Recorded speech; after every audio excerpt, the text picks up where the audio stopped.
Assalomu alaykum yurtdoshlar, milliy show ishtirokchilari. Men Surxondaryo viloyati Oltisoy tumanidanman. Milliy shouda 27-turida bitta bilet sotib oldim.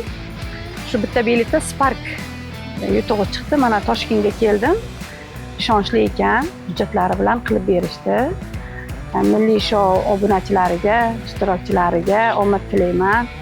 Shuni olib borayotgan Sherzodjonga ham omad tilayman. Bundan-da zo'r o'yinlar chiqarishini tilakdoshiman. Ishlarini rivojini bersin, omadini bersin. Milliy show haqiqat ekan. Men yutdim, hujjatlari bilan menga topshirishyapti. Opamiz keldilar, mashinani olib keladi dedi. Biz ishonmadik. Nima kelsak, haqiqatan ham akalar topshirishyapti mashinani, opani o'ziga nomiga dokument qilib berishgan. Biz mashinani qabul qilib olyapmiz. Bor ekan, haqiqat narsa ekan, berilar ekan, o'ynayingizlar. Hammaga omad. Milliy show zo'r.